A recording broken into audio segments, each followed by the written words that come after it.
racial arrogance. One race is higher than the other. Superiority feeling. So no humble attitude there. Then the colors,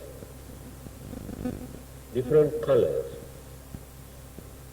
white, yellow, dark, skin of the color, discriminate. Never ready to be humble in front of others because of the superiority feeling, create a lot of disturbance. Then religion. My religion is better than other religion. Maintain some sort of pride. Disturb.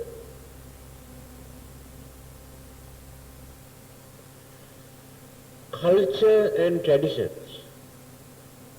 We have our own culture, our own tradition. But we hate others' culture and others' tradition. We don't like it. Certain ridiculous tradition that we practice as our tradition, we cherish them, thinking this is our culture. At the same time, we hate others. We cannot tolerate the other cultures practiced by some others. But this is not so easy for us to wipe out at once. But this understanding must be there. If we want to avoid problems, enmity, this is the solution. Be humble. Try to tolerate. Not to maintain that superiority complex. The more you become humble, others also respect you. Pujako labhate puja, vandako pativandana. The Buddha says here. Those who respect others get respect. If you don't respect others, others also never respect you. So how can you expect others to respect you if you don't respect others? That is what the Buddha says here.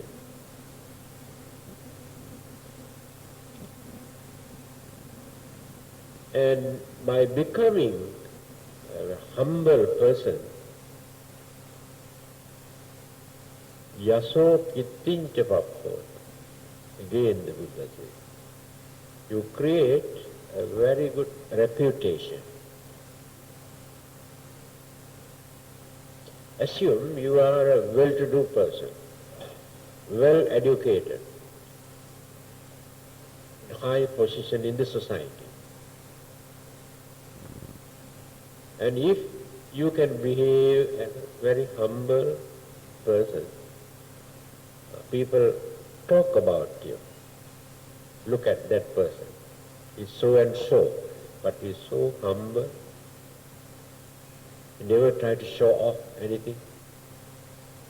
That reputation gives him more credit and regard him as a noble person. So these are the qualities, virtues we have to cultivate in our mind if we want to develop this metta, this loving kindness. Otherwise, there is nothing for you to develop, nothing for you to contribute, nothing for you to radiate. It doesn't work.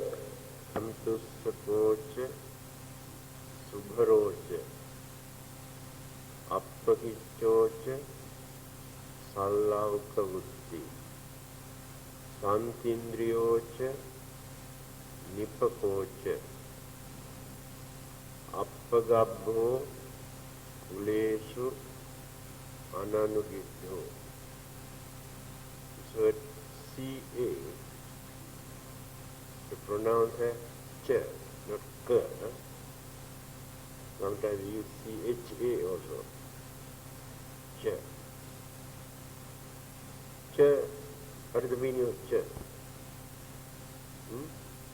And also. So how many words are there? Santussakocha, Subharocha, Appakichocha, Sallavkavutti, Santindriyocha, Nipakocha, Appagabho, Ulesu Ananugidho. 8 items are there.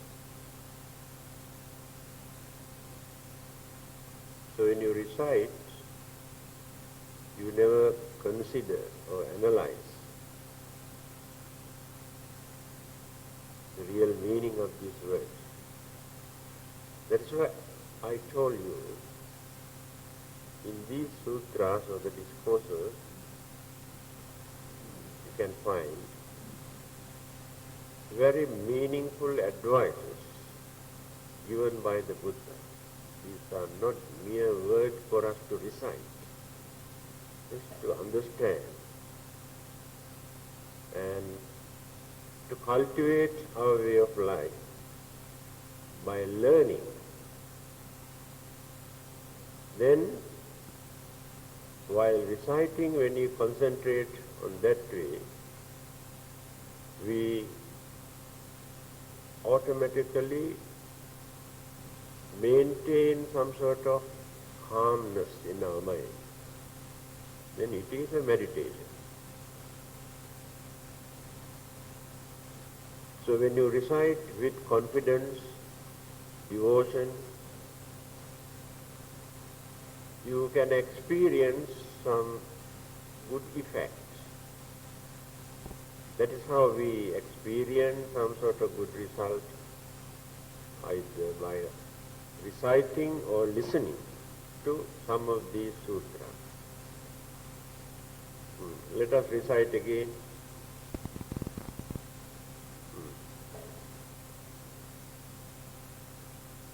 Santussakocha, Subharocha, Appakichocha, Sallavkavutti, Santindriyocha, Nipakocha, Appagabho, Ulesu, Ananugidho. Meaning,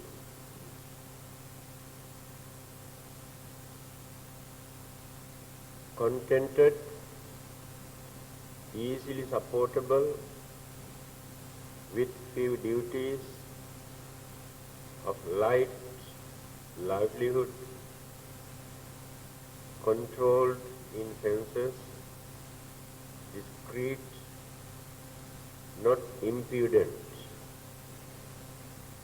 not be greedily attached to family.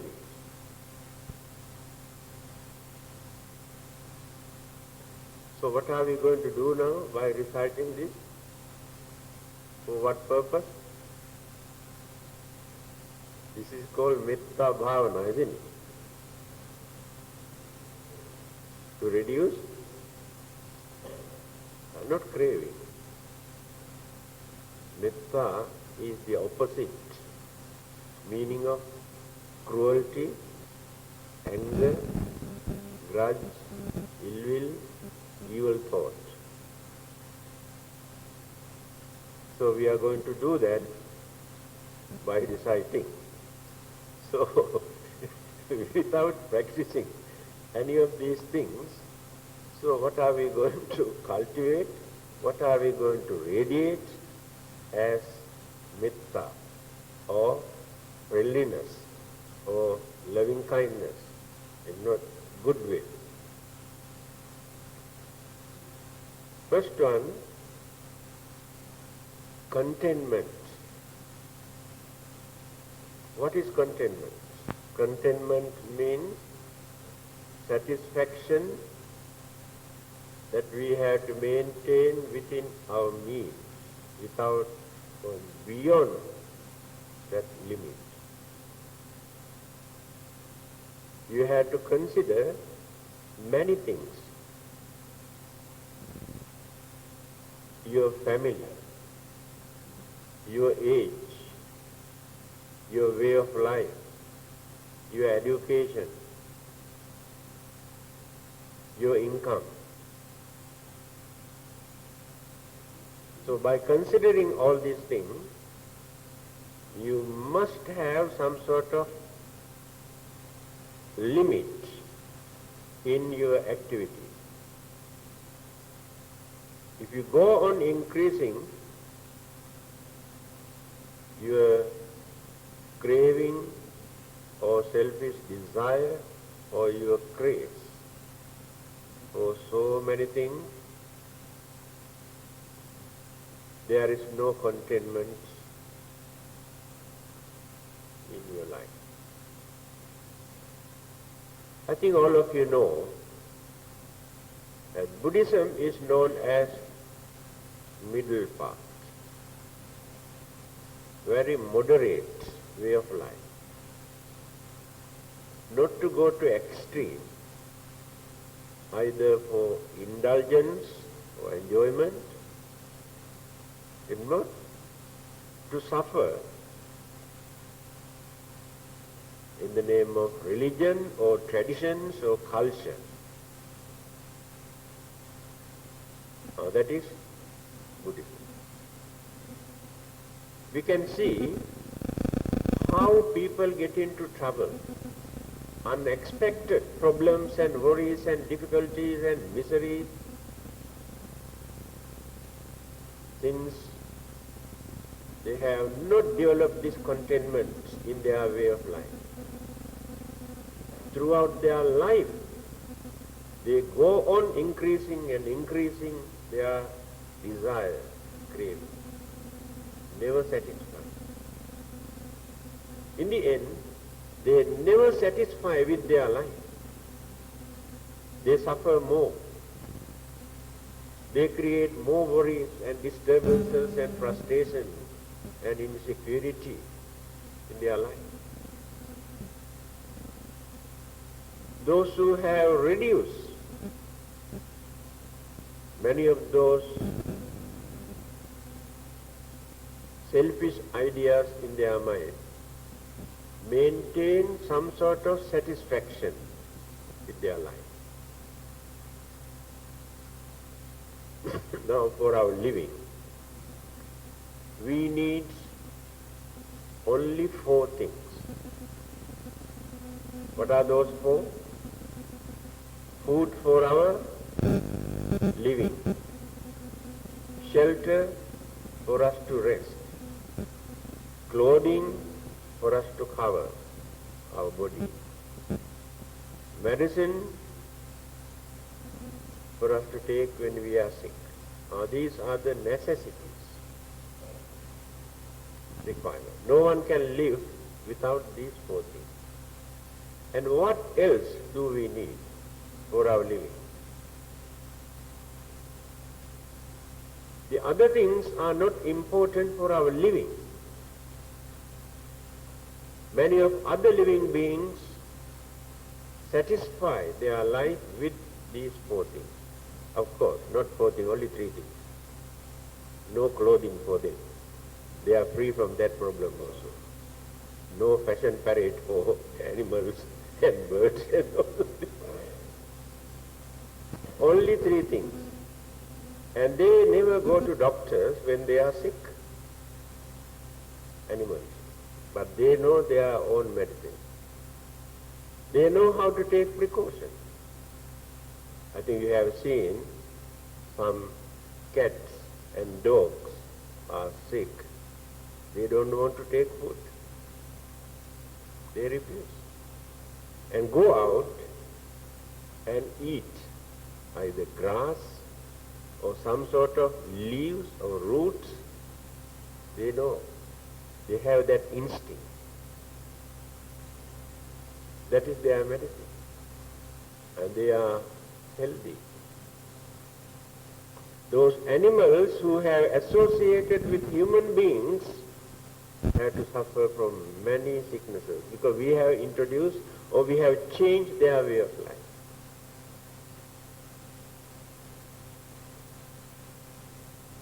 And they fight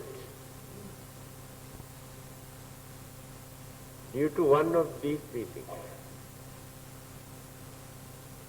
But in our case, actually we do not fight for our living. We want some extraordinary pleasure to satisfy our selfish desire. That is the biggest problem in this world. I think you can remember the beautiful saying of Mahatma Gandhi. Can you remember? What is that?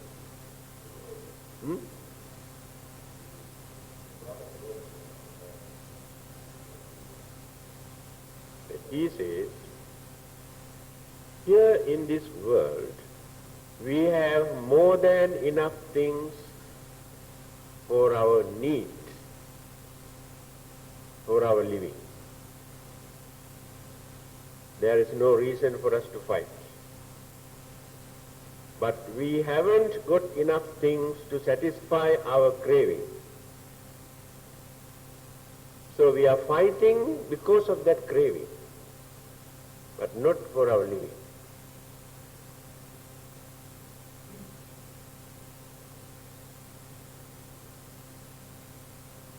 So the contentment is one of the most important virtue actually in our human life. The advice given by the Buddha for his disciples, he says, Mattanyutacha bhattasmi. He says, even for your food also, there must be some sort of contentment. That means should not eat until we get fed up with food. Usually people say, oh, cannot eat anymore, full. Then stop. The Buddha's advice is, don't eat until you get fed up with your food. It's very good for our health also. That is contentment. So, the problem with us is we are not ready to share our happiness with others.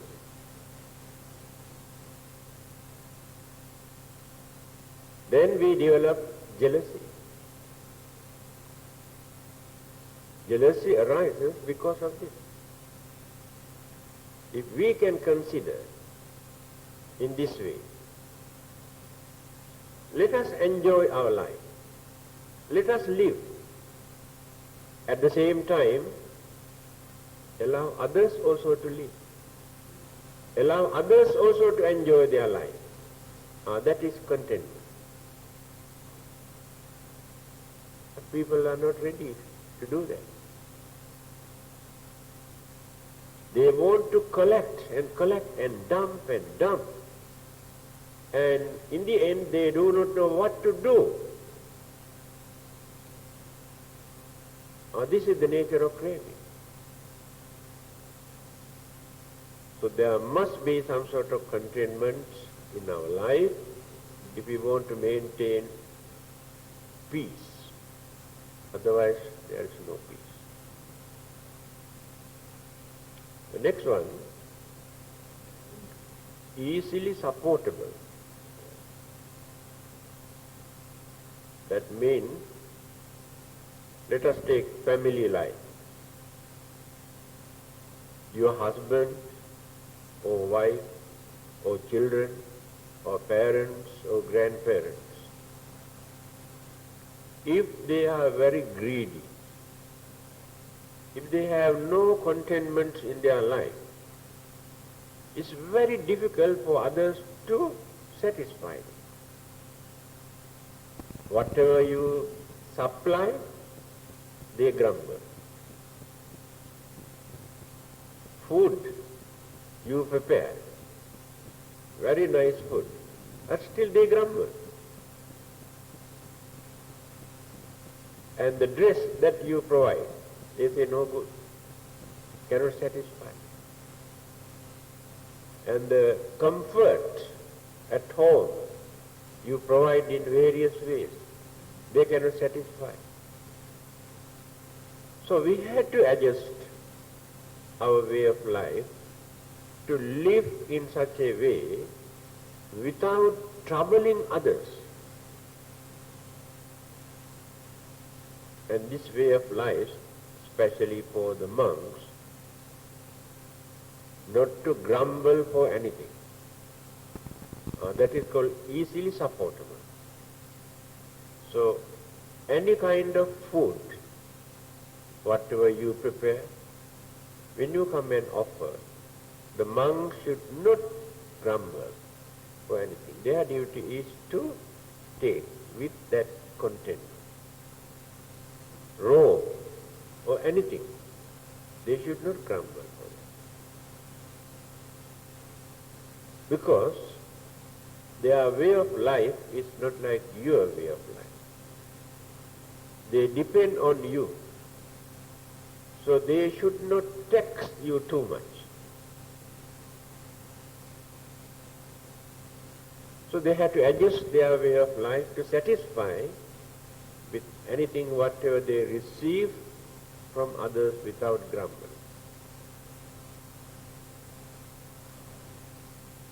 Again, when you consider about our food, we always think food for our body, only for that. We cannot go beyond, yes, we can go beyond that, only one step. We need 4 kinds of food as human beings. Food for our body, common to every living being.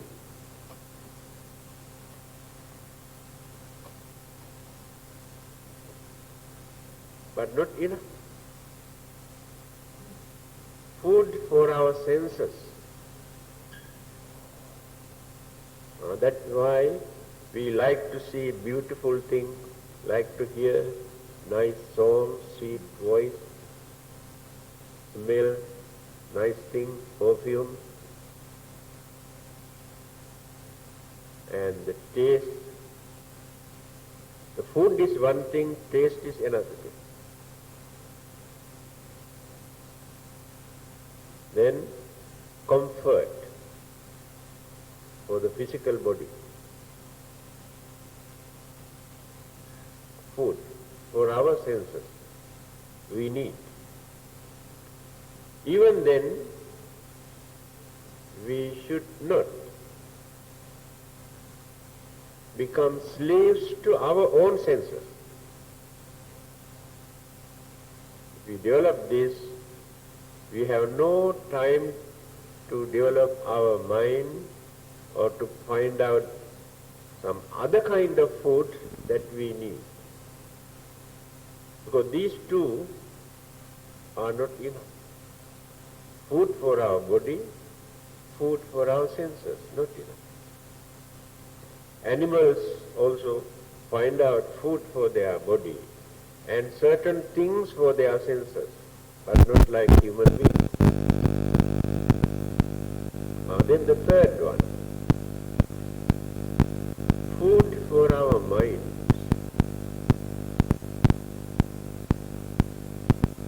The food that we eat cannot entertain the mind.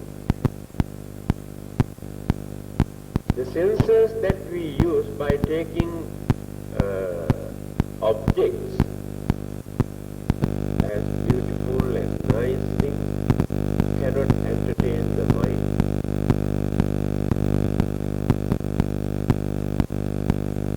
we need something for our mind. That is food for our mind. So people say food for our thought.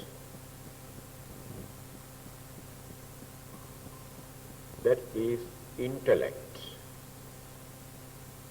knowledge, food for the mind. But many people stop only by providing food for the body and the senses, but no food for their mind. Majority here in this world satisfied by providing food for the mind, thinking they have completed everything. Not yet complete. Furthermore,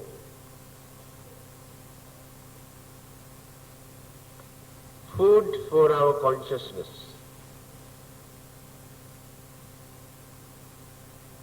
Amongst thousands, there may be 2 or 3 who provide food for their consciousness.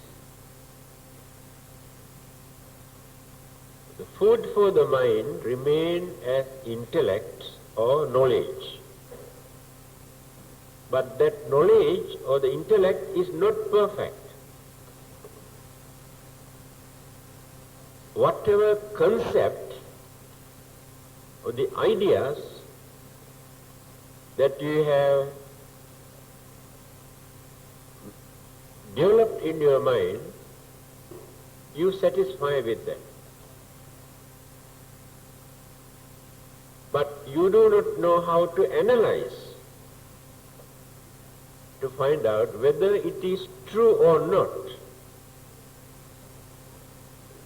Speculative ideas, mythologies, philosophies, certain other worldly subjects for you to satisfy.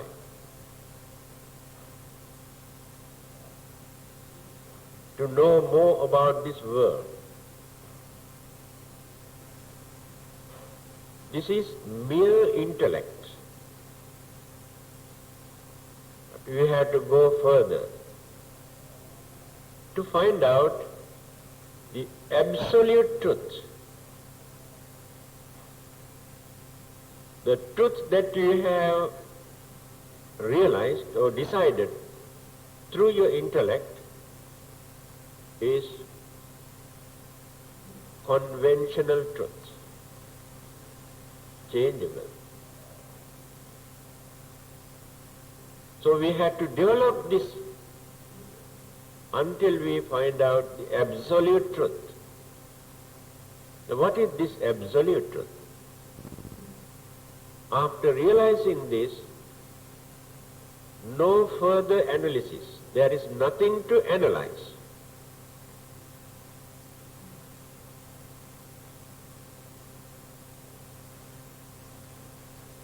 Let us take simple example, then you can understand what it is. In Buddhist philosophy, it is mentioned, the whole world or the whole universe is nothing but concept.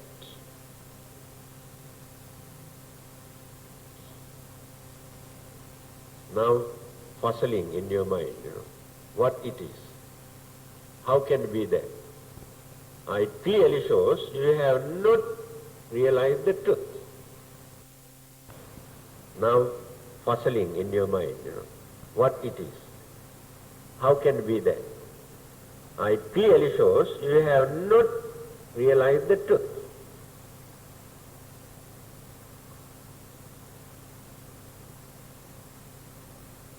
Vijñapti matra, chitta matra, only concept. The world meaning concept.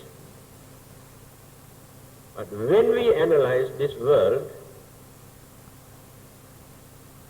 what do we grasp into our mind? What is this world? We take planets, galaxies, suns and the moons and earth and oceans, elements, matters, human beings or any other kind of living beings. To you, that is world, or that is universe. Those who have developed their mind up to that level, intellectual level, analyze up to that much, cannot go beyond. But when you provide food for your consciousness, you can go beyond that.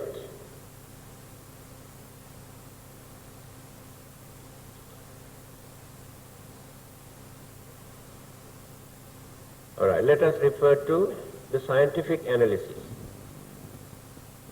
They have developed, but not completely. Whatever they have discovered so far, we can accept as truth, but not absolute truth.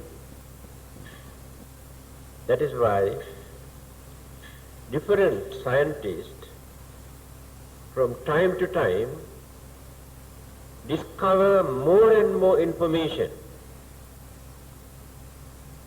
where the other scientists have stopped as their final analysis. Later some others develop more and more. That is why I told you there is no absolute truth in their discovery.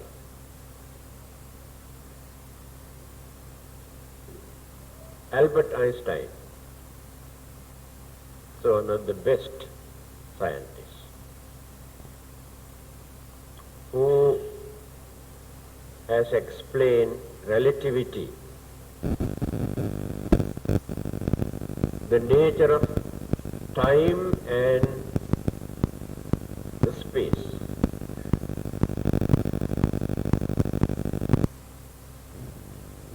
To us, there are these two things. They exist.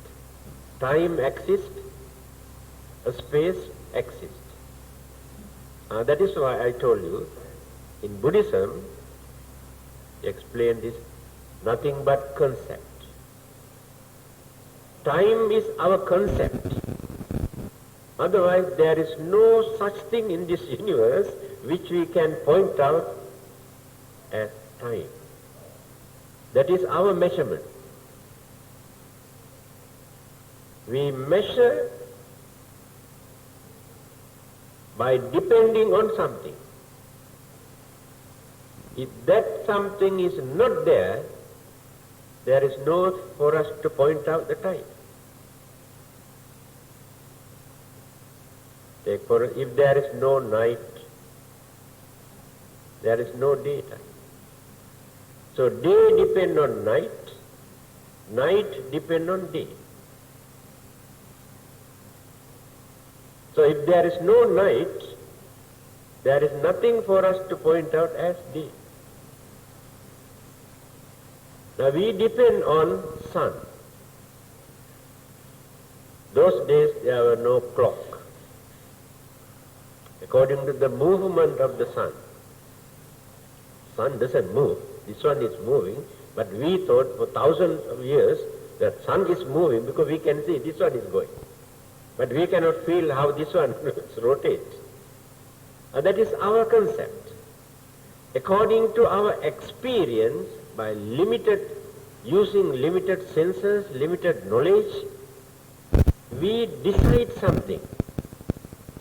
That is concept. The whole world we have analyzed in this way, according to our concept. But the truth is not there. So if there is no sun, if there is no clock, then how can you point out the time? Then where is the time? That is what I told you. It is our own measurement. By nature there is no time. Albert Einstein has explained this. This is the way how we realize the truth. So our knowledge about the truth is very shallow. Then space. What is space? Now this is space. From this floor up to this room. This is floor. This space we measure by depending on this ground and depending on this. If there is nothing here for us to depend, then how can we point out the space? So there is no such thing as space. Here you can understand. When the physical body is analyzed, all the other religions at that time divided into 5 groups, 5 aggregates. But the Buddhist way of analysis of these 5 aggregates different. There you can understand the Buddha's attitude about the space.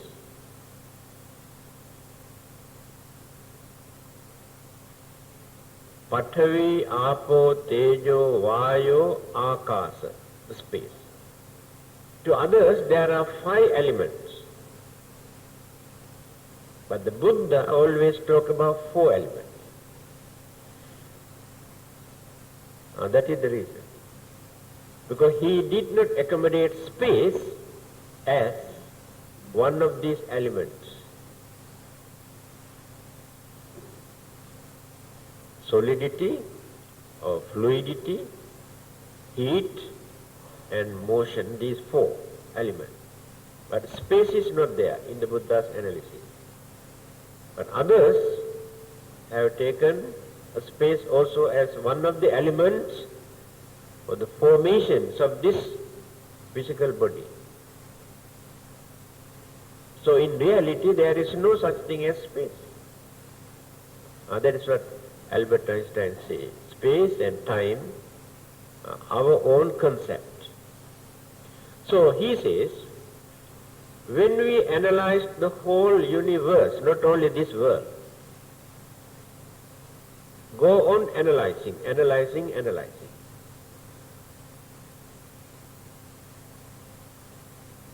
then divide into elements,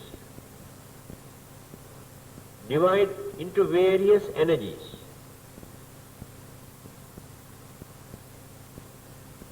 In the end, no world, no universe, no galaxies, no living beings, no human beings. Then, what is it? When all those things combine together, these compounded things take different shape, then we give different names. That is our concept. Man, woman, child, animal, tree, earth, rocks, river, all these are our concepts. But unbiasedly when we analyze all these things, there's no man, no woman, no tree, no earth, no stars, no sun, only elements and energies. Again, when we separate all these things, elements and energies, cannot see anything. He says, we experience some sort of vibration.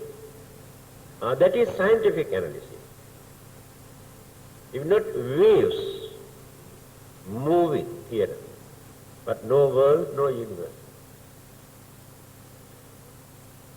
But they had to go further. That is not the final analysis. That is why in the Buddhist philosophy, it is mentioned the whole world or the universe is nothing but vijñapti matra, chitta matra, only concept. This is the way how he has analyzed everything in this world. That is called absolute truth. So the food for our consciousness is to eradicate all the evil forces from the mind. By providing good food, we cannot do that.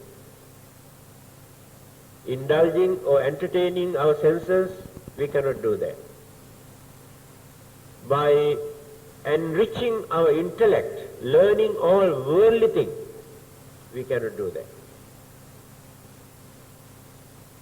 Still, our craving, our anger, our egoism, our pride, all these things remain there.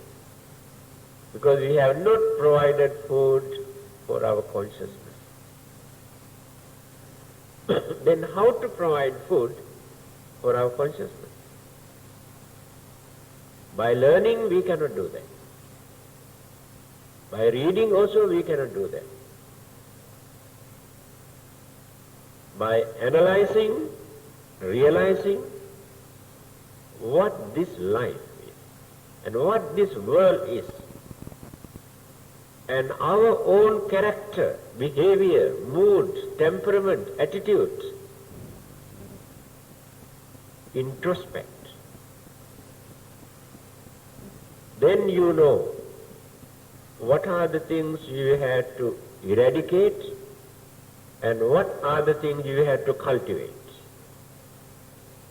Now you are providing food for your consciousness. Because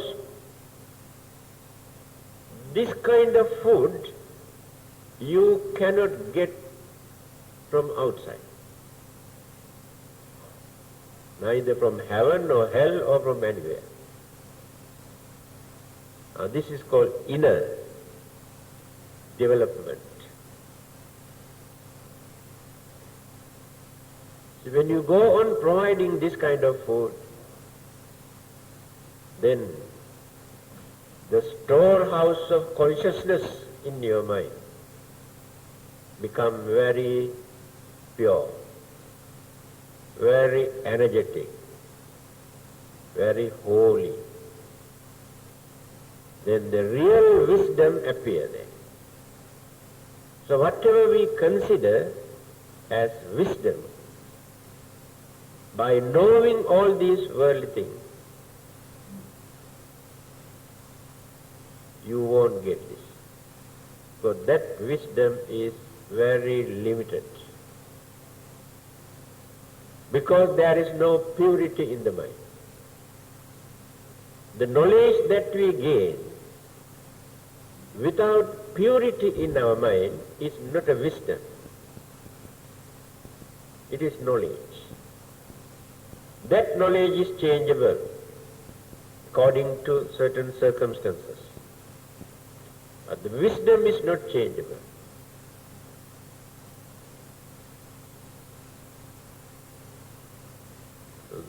This is the duty of a religion. Whatever people talk about heaven and hell, it is not the duty of a religion. Heaven and hell means pleasant and unpleasant experience, consequences you have to face according to your action. It is natural. No one can create it. This one you have to create. If religion cannot do that, and there is no any other sources.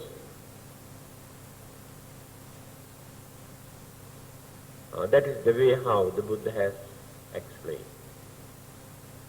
To provide 4 kinds of food to reach the ultimate aim of our life. There is an aim. Otherwise, life is wasted.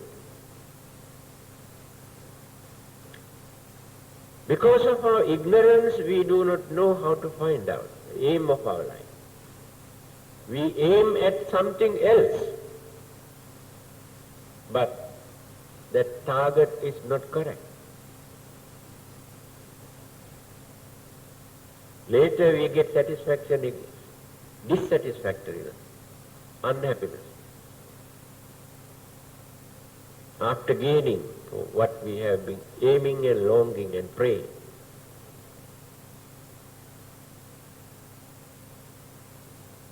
Here, only 2 words so far. In this tense, I do not know.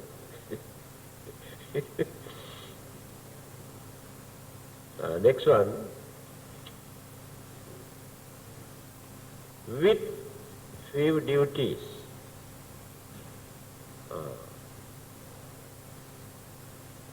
You have to fulfill your duties. You cannot neglect. Even after your renunciation also, there are so many duties to fulfill. Duties towards your family, your country, your nation, your religion, world, others, other living beings, various kind of duties. But here he was referring the limited number of duties, especially at home.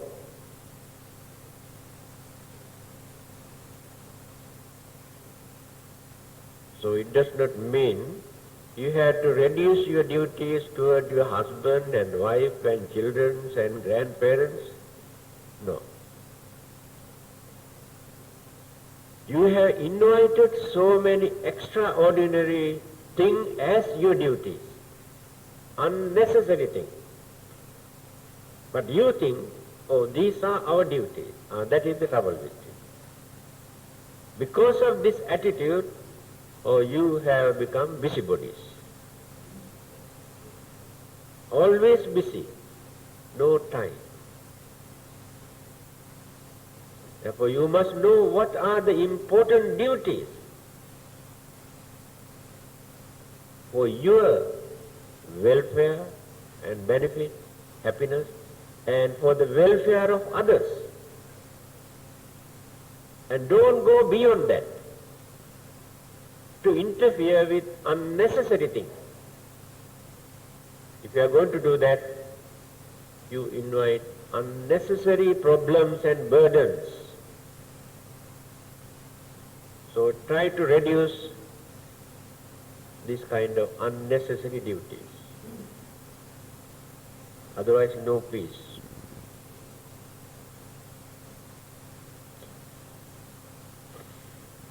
Light livelihood. In other words, a simple life. By leading a simple life, you never lose anything. You never regret later. Simple food, simple dress, simple house, simple transport, simple way of life. The more you reduce these things, the more you can maintain some sort of peace in your mind. Don't try to show off that you are very rich, you are coming from a well-to-do family, you are coming from an aristocratic family. If you try to show off, very easily you can get into trouble. The more you become humble, very simple, in fact, others also respect you. You can see what people talk. You know, he is from a well-to-do family, very rich family, but he's so simple. That is the way how they appreciate.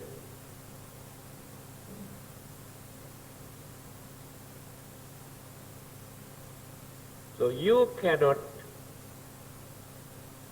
decorate yourself by using all sort of extra gadgets.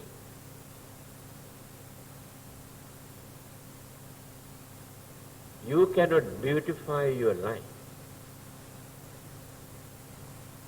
You can beautify your body. Body is one thing, life is another thing. You neglect your life and decorate only body. So inside your body, there is too much jealousy, anger, ill will, grudge and grace. All the dirty things are boiling. But outside, very well decorated. Very expensive thing. The more you become simple and humble, then people can understand that you have developed something in your life. That means you have reduced your pride, your grace, your craving, you have reduced. That is in your life. Especially a religious way of life. So when you visit certain Buddhist countries, you can see,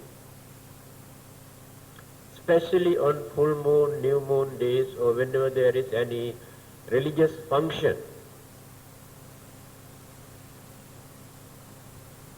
devotees always use white color dress.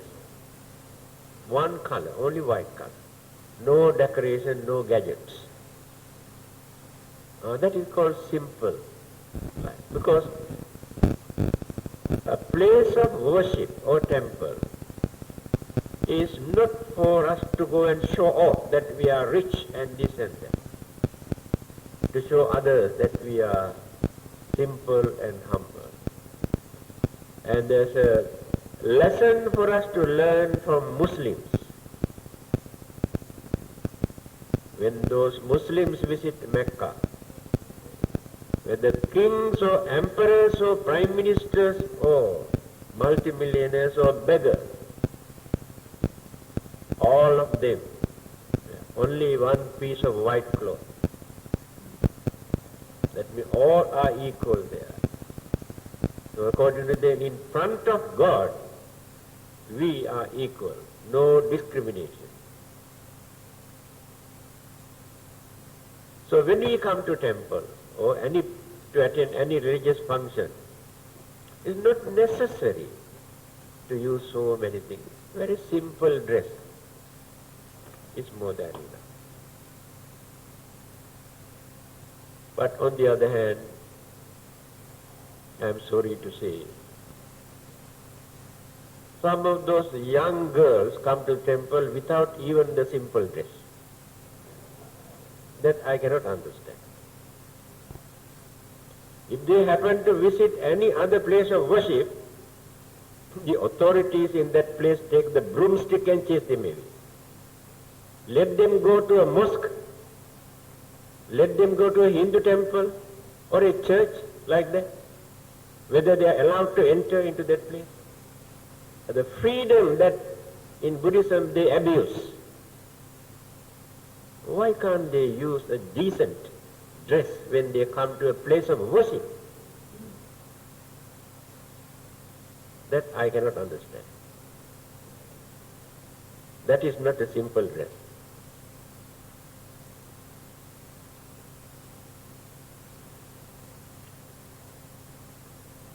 Then controlled in senses.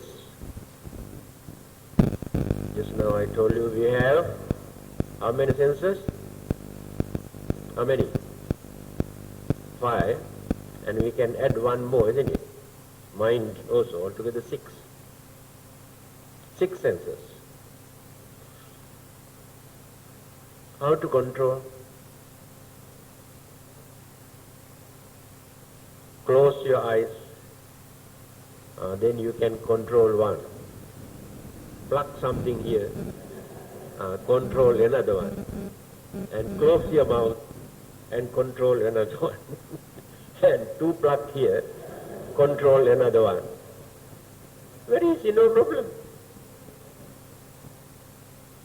Is that the way that we have to control the senses? I think you can remember the advice given by the Buddha regarding this. A man who had been leading a religious life had only one problem for his spiritual development. His name was Bahya.